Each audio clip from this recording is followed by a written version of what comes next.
nossa paraxá de hoje, berrar no monte, nós vemos que ela está em Levítico 25, de todo o capítulo, os 55, 57 versículos, mais os 2 versículos de Levítico 26.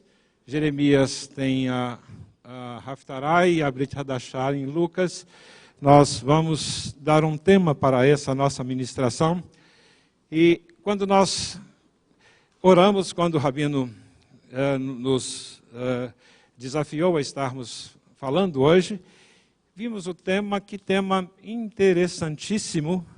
Como todos os temas das nossas paraxás, eles têm interesse, tem algo tão fantástico, e eu pude ver tantas coisas maravilhosas nesse texto, e esse texto me abençoou muito, e eu comecei a pensar o que ele tinha de tão especial esse texto.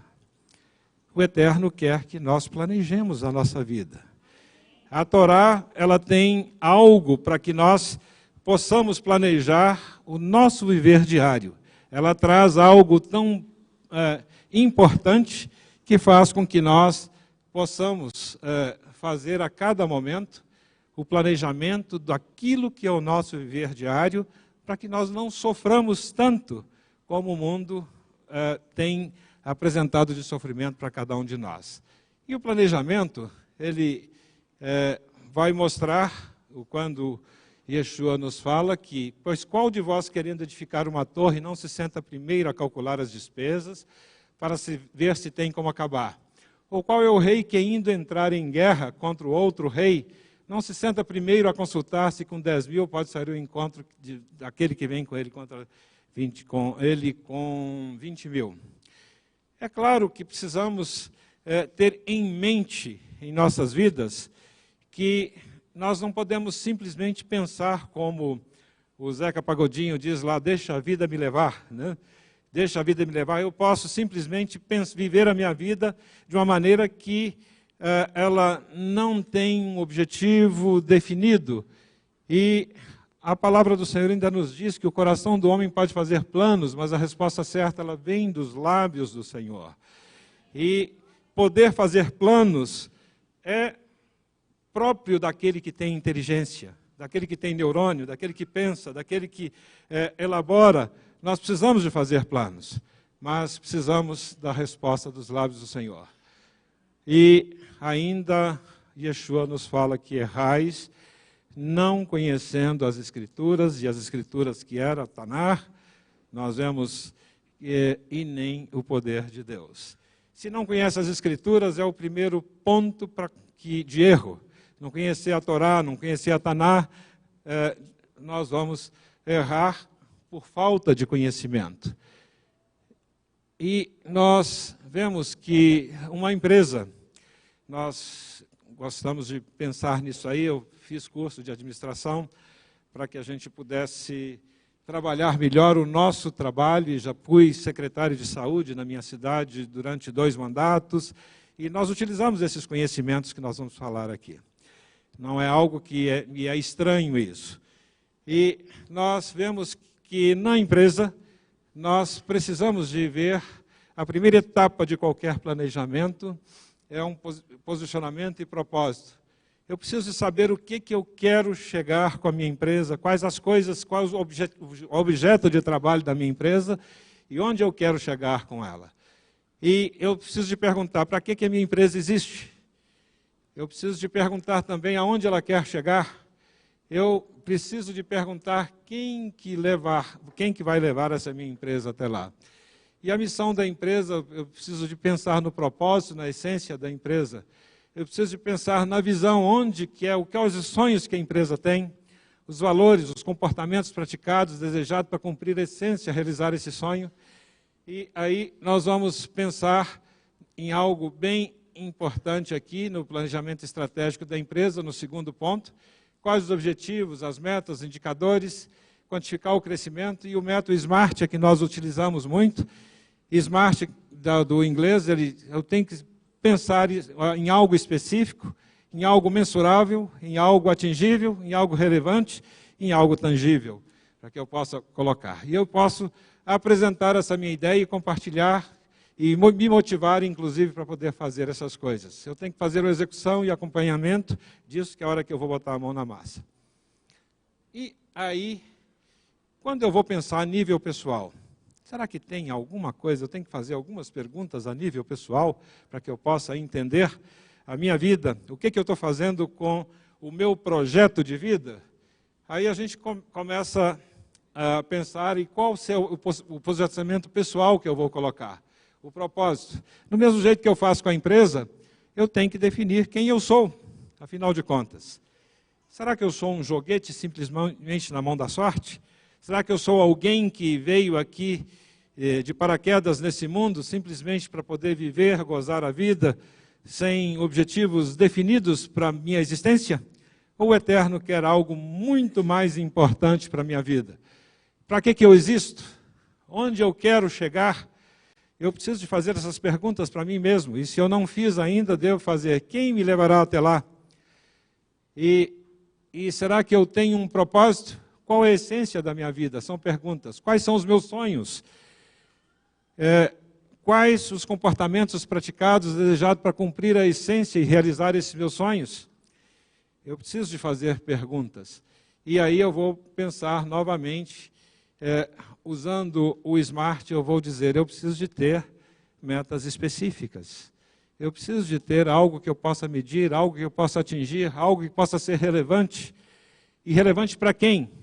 Se eu quero, para quem? Para mim mesmo, para os circunstantes e para o reino do Eterno.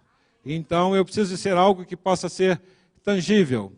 E eu preciso de me motivar para isso, preciso de compartilhar com pessoas e preciso de colocar a mão na massa, senão não dá certo. Não adianta planejamento de vida pessoal em que eu não possa caminhar e executá-lo. Então, diante disso aqui, o que essa paraxá quer nos dizer? O Eterno quer nos ensinar. Então, diz mais o Senhor a Moisés no Sinai, Levítico 25:1. E é diferente aqui que nós vemos Levítico falando sempre de onde é que Deus falava para os filhos de Israel. Falava da tenda da congregação. E nessa paraxá, algo diferente, ele fala do monte. E do monte, nós vemos que o tabernáculo, o Eterno queria habitar dentro de cada um de nós. Mas nessa paraxá ele fala do monte. Ele não fala mais da tenda da congregação.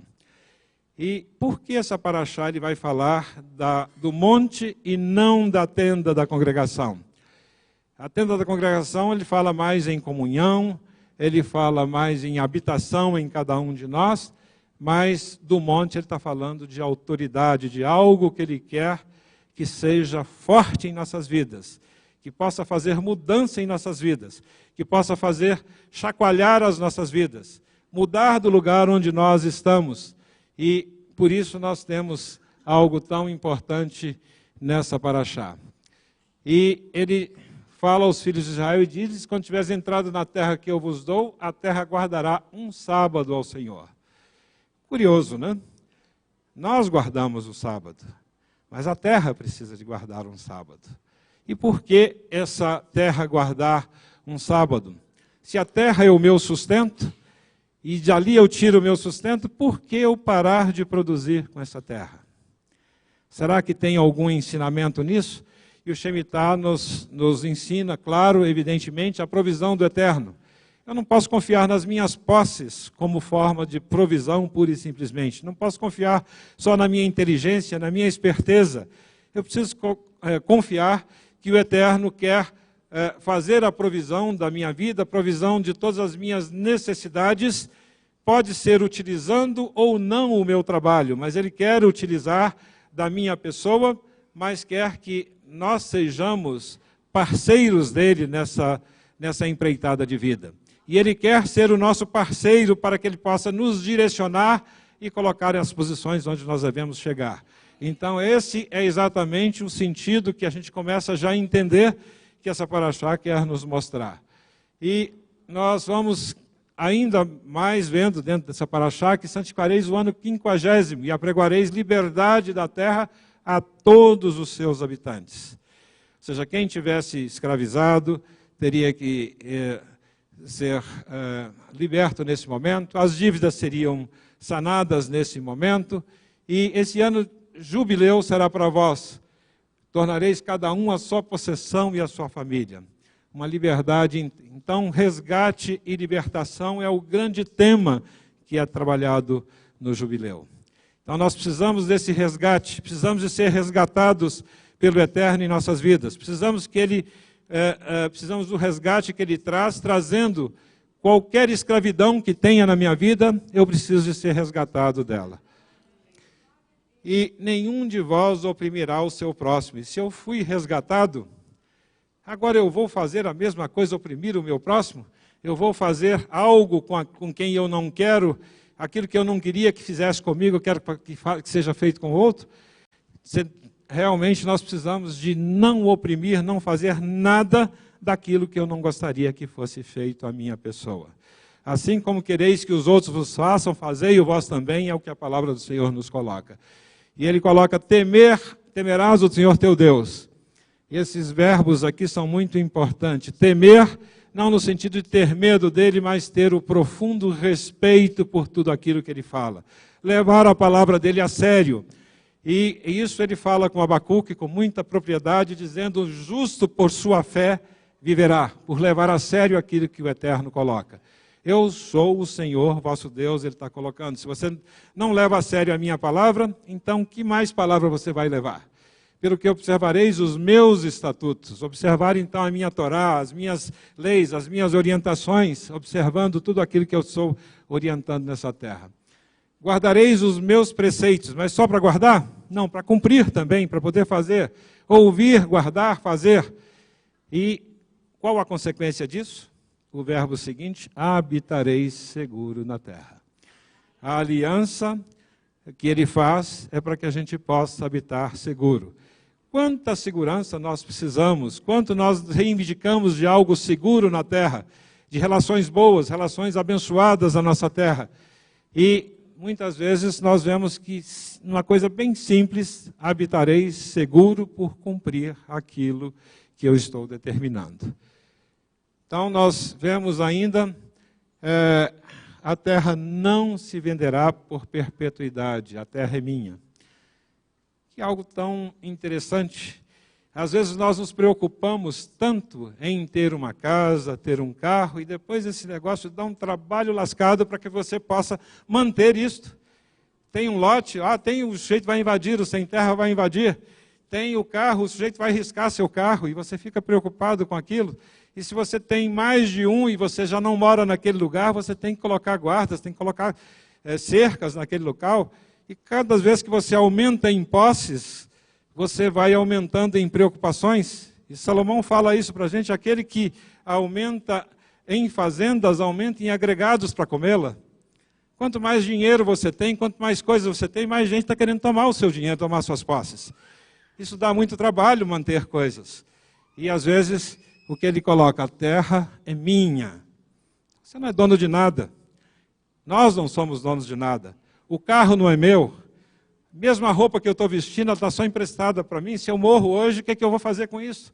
O que adianta eu levar, botar no caixão isso para ir embora? Então, ele está botando um princípio aqui muito importante, dizendo, a terra é minha, a posse é minha. Você não tem nada, você não é dono de nada. Se você acha que é dono de alguma coisa, coloca a sua maneira de pensar bem alta. Então, vós estáis comigo como estrangeiros e peregrinos. Lembrando, isso aqui é peregrino aqui nessa terra. Nós não somos, isso aqui não é o nosso fim, não é exatamente a nossa finalidade. Nós temos que lembrar que nós estamos aqui de passagem. Se estamos de passagem, nós temos que deixar uma marca. E nós deixamos uma marca, que a marca seja uma marca boa, uma marca abençoada, uma marca que modifique as pessoas. Então o Eterno é dono de tudo, nós somos então simplesmente o princípio de mordomia. Nós somos mordomos, alguém que faz em nome do seu Senhor. Então, vem um outro princípio muito importante dentro dessa paraxá. Se o teu irmão empobrecer ao teu lado, Então não está longe de você, é alguém que você vê todos os dias e ele não geriu bem, não fez as coisas bem, não trabalhou muito bem e ele acabou perdendo, porque todos em Israel tinham herança. Ele perdeu as suas posses. E enfraquecer as suas mãos, sustentá-lo-ás. O princípio da Tzedakah. Eu preciso de tirar da parte que me é importante para que eu possa doar, não daquilo que me sobra. Às vezes nós pensamos que só se me sobrar alguma coisa que eu vou dar, vou ajudar alguém. Mas Davi entendeu bem esse princípio. Não darei ao Senhor algo que não me custe nada. Tem que custar alguma coisa. A Madre Teresa de Calcutá, uma das coisas que ela comenta lá, que o seu biógrafo, quando foi lá fazer pegar a sua história e vendo o que ela fazia na Índia, trabalhando com tuberculosos, com pessoas tão miseráveis, com situações tão difíceis, e ele falou: Madre, o que você faz, eu não faria nem por $1 milhão. Ele falou: eu também não faria. Isso é só amor. É só amor. É só o amor. Não faria também. Não é por dinheiro que eu faço isso. E nós vemos que a obra social que nós fazemos, algo que nós fazemos em direção àquele que está conosco, que está do nosso lado, que está perto de nós, nós vemos que é algo que impacta e muda a nossa vida. Nós vamos falar disso daqui a pouco. Então, proteger o pobre, não aos juros, não à escravidão, remir o pobre. E ele ainda termina ainda no 26:1, dizendo: não fazer ídolos, não colocar nada que interponha entre mim e o meu Deus. Tudo que faz interposição entre mim e a minha comunhão com o Eterno, ele é um ídolo. Pode ser filho, pode ser carro, pode ser bens, pode ser diploma, pode ser posses, pode ser o que for, ele se transforma num ídolo em minha vida. E esses ídolos me afastam do verdadeiro sentido daquilo que o Eterno quer para a minha vida. Então, guardareis os meus sábados e reverenciareis o meu santuário, eu sou o Senhor. É assim que termina a nossa porção de hoje. Então, nós vemos que reverenciar, guardar os sábados. O que o Shabat tem a ver com isto? O que esse momento que nós estamos vivenciando aqui agora de guardar os sábados? E por que os profetas falam que os israelitas esqueceram dos Shabbatot, esqueceram de guardar o Shabat, e por isso eles estavam enfraquecidos? Porque toda semana nós precisamos de lembrar que somos criatura, queremos saber de onde nós saímos, de onde viemos, saber quem é o nosso Senhor, saber para quem que nós estamos vivendo, para que a nossa vida está aqui sendo colocada semanalmente, 52 vezes no ano, lembrar isto.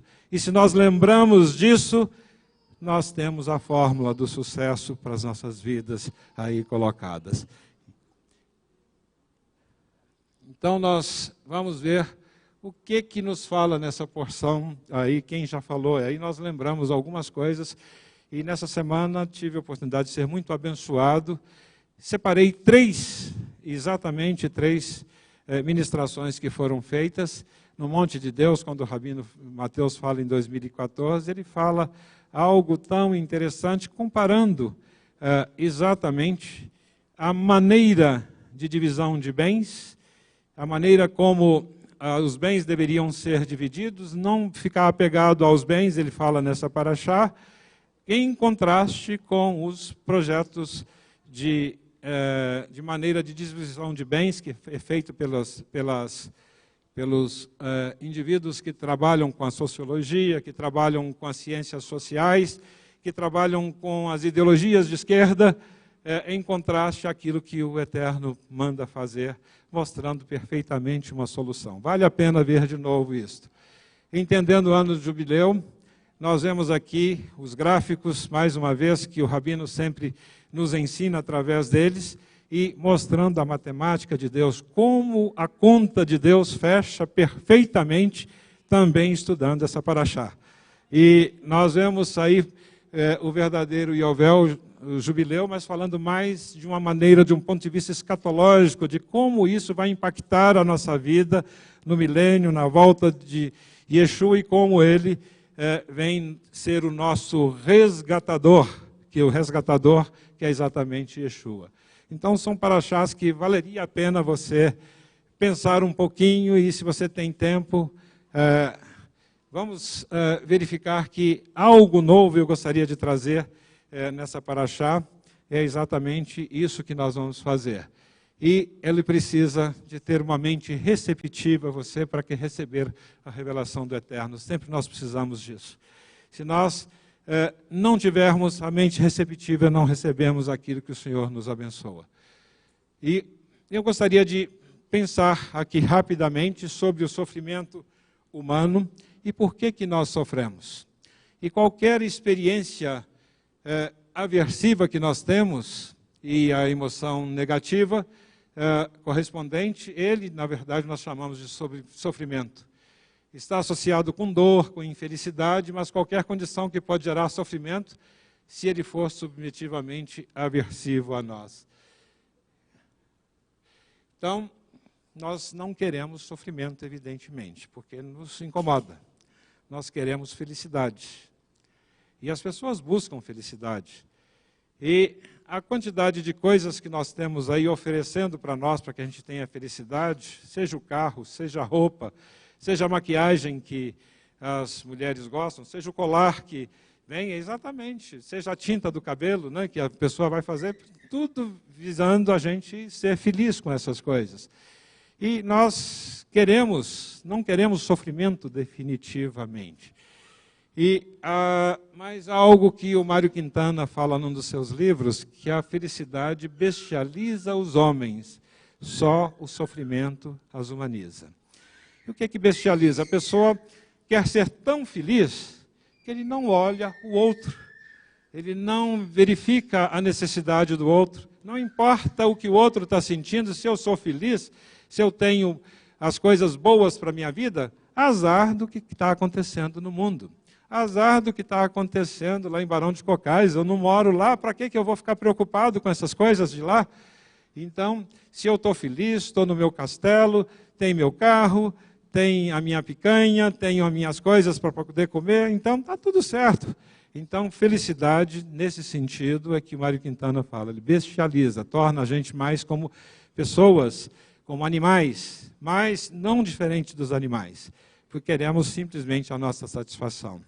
Agora, o sofrimento humaniza, ele faz a gente entender que, e aí Salomão fala que é melhor estar na casa de luto, porque ali está o fim de todos os homens.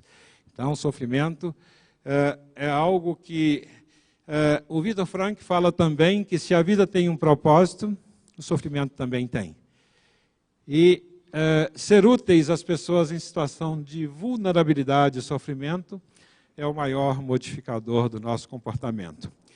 Há um psiquiatra que ele faz um tratamento comportamental, uma terapia comportamental, que ele pega aqueles indivíduos extremamente deprimidos e leva os indivíduos em situações de pessoas de muita necessidade, vulnerabilidade, aquelas pessoas às vezes brigando por um pratinho de sopa, brigando por algo tão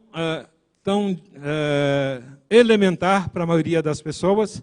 Nós tivemos lá no Calumbiro, que é uma comunidade onde eu estava atendendo aquelas crianças ali naquela foto, é o Calumbiro, crianças de extrema vulnerabilidade, ali com nenhuma rua, nem cobertura nenhuma, esgoto a céu aberto ali, mas as pessoas ali felizes por estarem recebendo algum tipo de cuidado. Praticamente todas as crianças com pereba na testa, na cabeça, no braço, e ali tendo alguém que se interessou por elas e fazendo um projeto social ali dentro. Então, mas a gente percebe que isso impacta as nossas vidas, impacta a nossa maneira de ver, impacta a maneira com que a gente pode estar na zona de conforto da gente, sem que a gente possa estar fazendo alguma coisa por isso. E eu começo a olhar para mim e vejo, olha, tem gente muito pior do que eu. E como tem? Como tem gente com muitas necessidades, não precisa a gente atravessar o oceano para ir lá para a África para ver essas necessidades. Nós vemos muito perto de nós essas necessidades. E nós vemos então que o sofrimento humano, o que o Jó aprendeu, isso é o Abiú que fala para ele, dizendo que é o aflito livre por meio de sua aflição, e por meio da opressão lhe abre os ouvidos. Muitas vezes a gente não aprende pelo amor, mas aprende pela dor. E tem muitas pessoas que deixam de aprender por meio da aflição. Mesmo a aflição, para alguns, podem até endurecer o seu coração ainda mais. Mas nós precisamos de abrir os nossos ouvidos.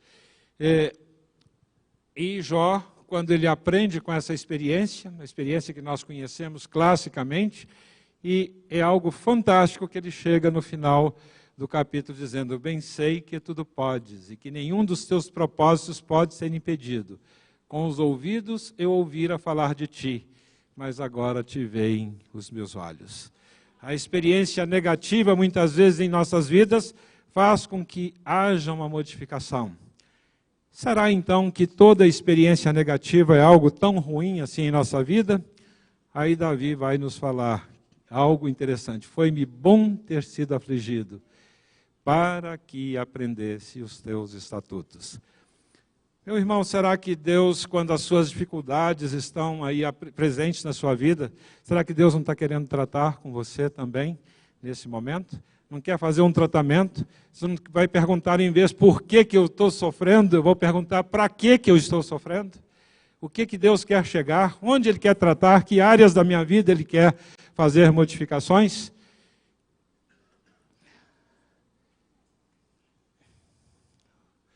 Então, uma pergunta: por que nós sofremos?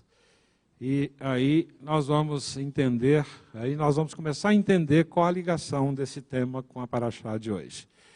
Que nós temos uma crise em nós, de ter e de ser.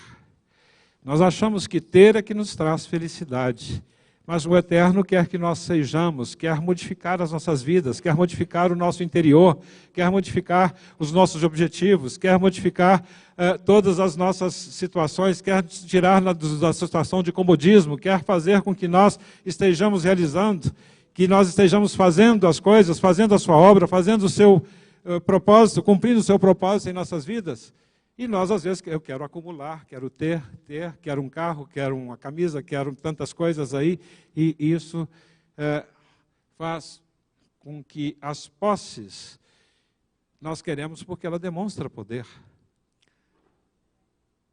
Nós vimos uma propaganda antiga aí, não sei, Fernandinho, né? Bonita camisa Fernandinho, antigamente, né? E termina a propaganda dizendo: o mundo valoriza quem se veste bem. Essa propaganda antiga, né? Então, a aparência das pessoas faz com que elas sejam valorizadas. Já fizeram esse teste várias vezes. Manda um rico maltrapilho entrar numa loja e manda um bem vestido, pobre, entrar na loja. Quem vai ser bem atendido? A gente sabe que... E Tiago ainda nos chama a atenção. Se entrar um sujeito bem vestido na sua igreja e você tratar ele bem, e um maltrapilho, você não está cumprindo o propósito do Senhor. Então, nós vemos que o conhecimento também, às vezes, a pessoa que está cheia de diplomas, cheia de títulos, cheia de anéis no dedo ali, nós costumamos valorizar essas pessoas. Isso é o mundo, o conceito de mundo valoriza essas pessoas muito mais. E, pior de tudo, é que nesse conceito de mundo, a nossa igreja perdeu exatamente a visão do ser. Tanto se prega em prosperidade, sempre se prega em ter coisas, em ter bênçãos, em ter saúde, em ter tantas outras coisas, que ela deixou de ser exatamente a noiva bonita de Yeshua que nós precisamos de ter, aquela que cumpre os propósitos do Eterno. E amam mais a criatura e as coisas que são criadas do que o Criador. E o apóstolo Paulo chama a atenção: pois trocaram a verdade de Deus pela mentira, e adoraram e serviram a criatura antes que o Criador, que é bendito eternamente. Infelizmente, isso tem acontecido em nosso meio, e essa casa não é uma casa que prega esse tipo de mensagem, graças a Deus, e é por isso que nós estamos aqui. Nós vemos aqui algo muito interessante. Eu poderia dizer que a psicologia nos ensina que eu sofro sim, por quê? Tem limitações naturais. As coisas que a própria vida, realmente, a própria nosso corpo, nós temos um tesouro em vaso de barro. O apóstolo Paulo não nos deixa enganados. Se nós temos um tesouro em vaso de barro, nós vamos sofrer muitas vezes por causa das limitações naturais da nossa biologia. E nós sentimos frio, sentimos calor, se precisamos de ir no lugar muito frio, precisamos de aquecer, se estamos num lugar muito quente, precisamos de ar-condicionado, mas temos limitações naturais. As limitações sociais do ambiente onde nós vivemos, você vai a uma África, você vê essas limitações sociais, sim, tem problemas sérios ali, e às vezes o indivíduo está sofrendo por aquelas dificuldades. E alguns indivíduos sofrem por ele mesmo. Ele acha que ele tem que ser perfeito e ele cobra a perfeição de todas as pessoas, e ao cobrar essa perfeição de todas as pessoas, ele acaba impingindo o sofrimento a essas pessoas, né? E outros indivíduos, porque ele não consegue agir de maneira correta, ele sempre consegue achar alguma dificuldade, e é aquele indivíduo que o apóstolo Paulo fala: miserável homem que eu sou, quem me livrará do corpo dessa morte? Mas ele precisa de chegar lá no capítulo 8 e dizer que é exatamente que nós somos mais do que vencedores por meio daquele que nos amou. E às vezes a falta de integridade mesmo das pessoas, ele não tem princípios de integridade na sua vida, ele sofre porque ele quer mentir, quer fazer coisas inadequadas à sua vida, quer dar o cano nos outros, e como é que ele não vai sofrer depois as consequências disso? E às vezes eu tento adaptar as minhas emoções às situações de vida que eu estou vivendo, e adaptar como? Às vezes tem pessoas que estão num ambiente alegre, e eu quero me adaptar à minha emoção para poder pegar aquela alegria daquelas pessoas, e às vezes o ambiente não tem nada a ver com aquilo. Ninguém precisa de adaptar as emoções. Se você vai no velório, pode chorar mesmo, não tem nenhum problema. Mas se você está num lugar de alegria, não precisa de ficar triste, chato lá, porque todo mundo está alegre e comemorando. E as pessoas são escravas de si mesmas, escravas do pecado, escravas de situações, escravas de consumismo, e são várias escravidões que nós podemos ter em nossas vidas. E tem pessoas que são obcecadas por metas, objetivos, ações, e as empresas às vezes cobram isso dos seus funcionários, e esse indivíduo fica tão obcecado que ele adoece, ele sofre por isso, ele tem úlcera, ele tem taquicardia, tem dificuldades. Isso eu tenho no consultório, eu estou falando isso de coisas que eu vivo no consultório, essas coisas.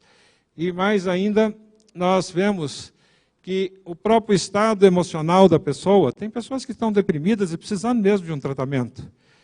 Se precisam de um tratamento, e se não trata, ele vai sempre estar sofrendo. Ó dia, ó céus, ó azar, e está sempre lamentando. É o lamentão esse indivíduo que não tem dificuldade, ele não consegue ver nada positivo na sua vida.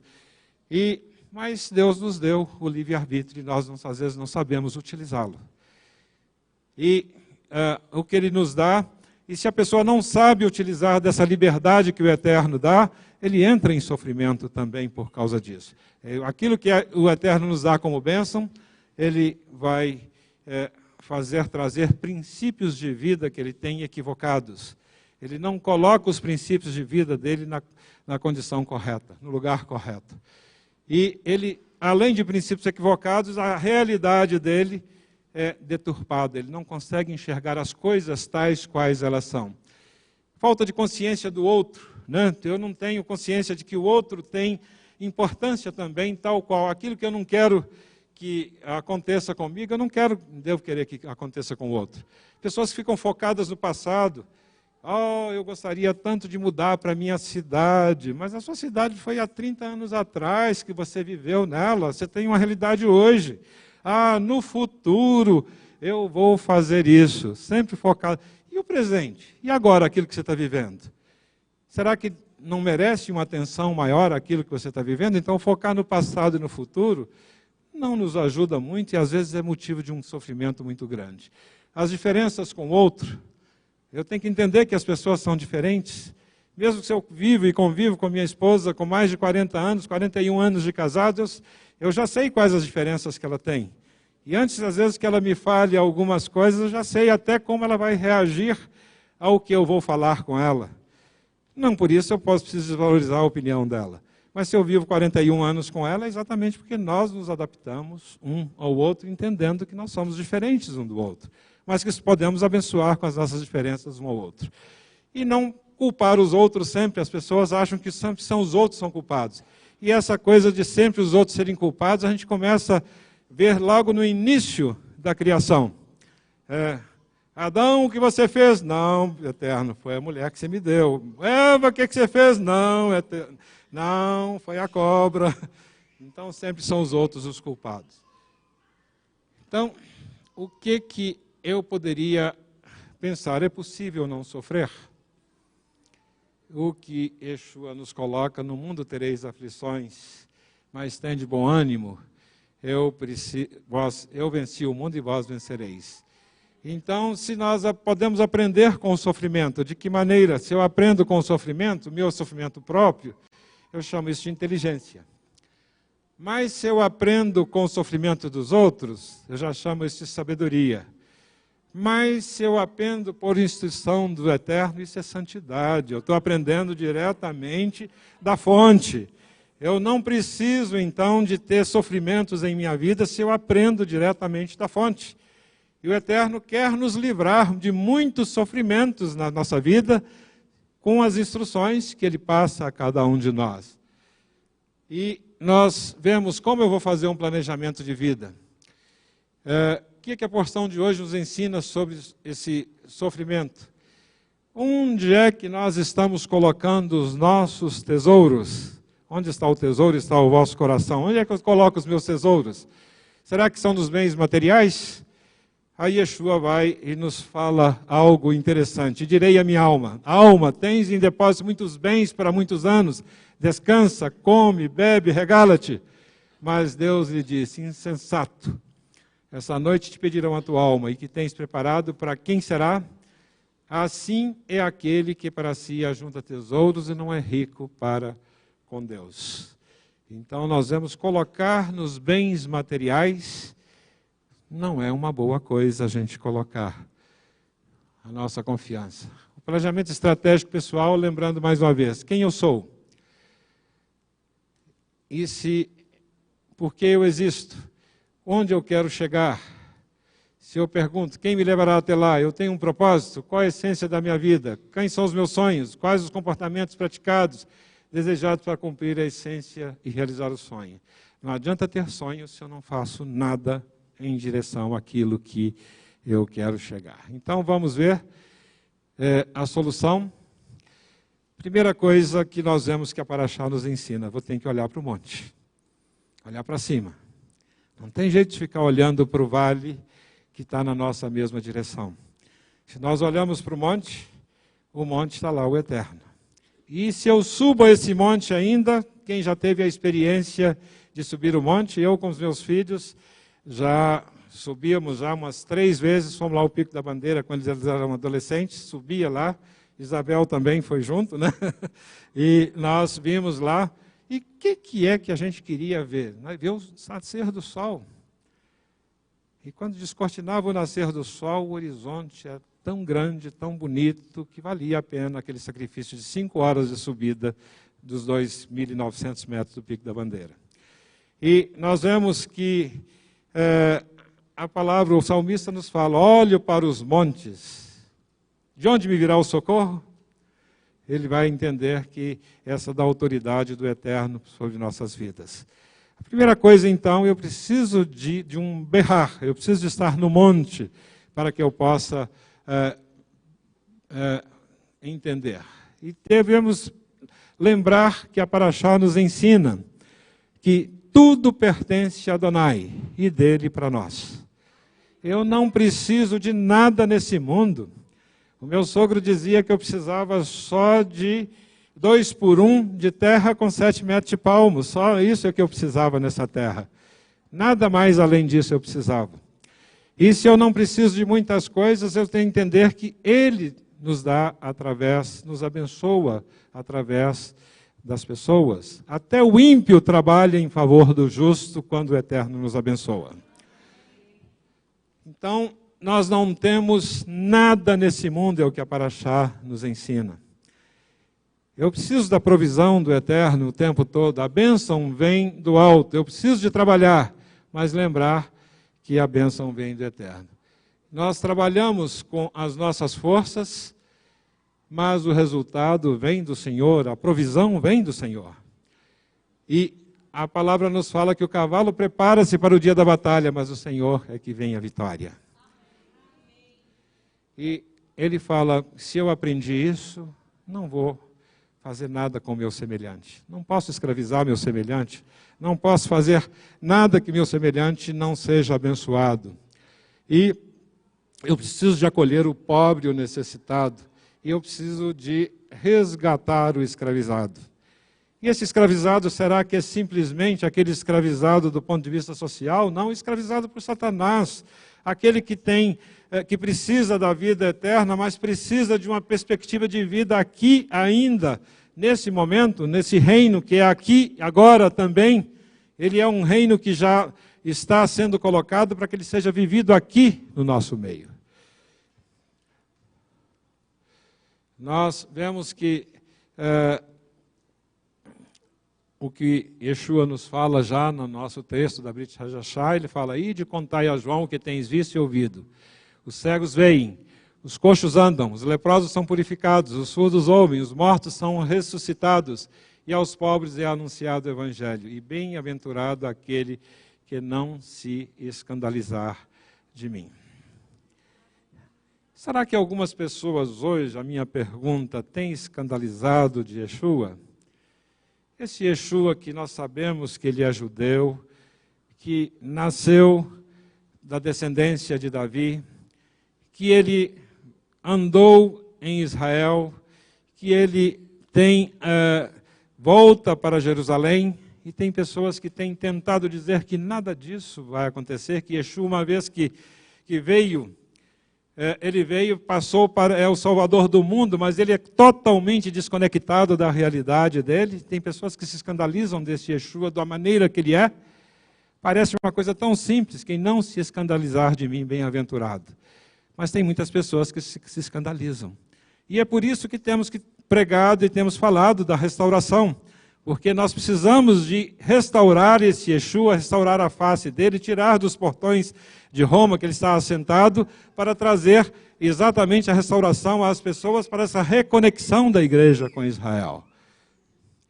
E a quem comparareis os homens desta geração e quem são semelhantes? São semelhantes aos meninos que, sentados nas praças, gritam uns para os outros, tocamos flauta e não dançaste, cantamos lamentações e não choraste. Portanto, veio João, não comendo pão nem bebendo vinho, e dizeis, tem demônio. Veio o Filho do Homem comendo e bebendo, dizeis, eis um comilão e bebedor de vinho, amigo de publicanos e pecadores. Mas a sabedoria é justificada por todos os seus filhos. Isso Yeshua falando. Será que hoje Yeshua está tocando flauta para muita gente, eles não estão dançando de acordo com a música que ele está colocando? Será que tem muitas pessoas que não têm entendido o verdadeiro sentido de Yeshua e por isso têm colocado sofrimento em suas vidas, têm colocado dificuldades em suas vidas, porque seus valores estão equivocados, estão colocando mais ênfase no ter do que no ser? Infelizmente, sim, e nós precisamos de tocar essa flauta para que realmente muitas pessoas entrem nessa música de Yeshua. E ele fala que essa geração, que ele compara a geração dele, mas a geração nossa também está dessa forma. Se ele estivesse hoje aqui, voltando dessa mesma forma, muitas pessoas não iriam entender a música que ele vem tocando.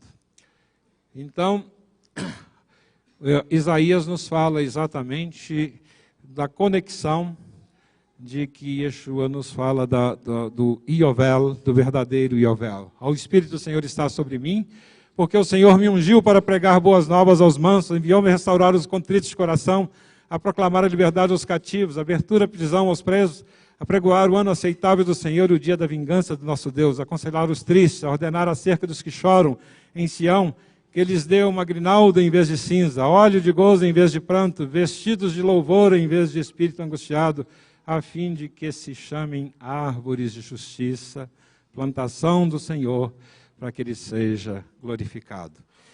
E Yeshua está dizendo, e aí ele, lendo esse texto na congregação, na sinagoga de Nazaré, ele estava falando dele, o resgatador de Israel, mas o resgatador nosso também, o resgatador da igreja. A mudança realmente de todos os valores que nós precisamos de ter para que nós sejamos abençoados. E vamos lembrar, mais uma vez, que vidas restauradas, por isso nós precisamos restaurar as nossas vidas, de acordo com os princípios da Torá. Elas vão gerar famílias restauradas, que geram, por sua vez, a igreja restaurada. Cadima, em frente, vamos abençoar o mundo, vamos abençoar e abençoar aqueles que estão ao nosso redor. Que o Eterno possa nos abençoar nessa manhã.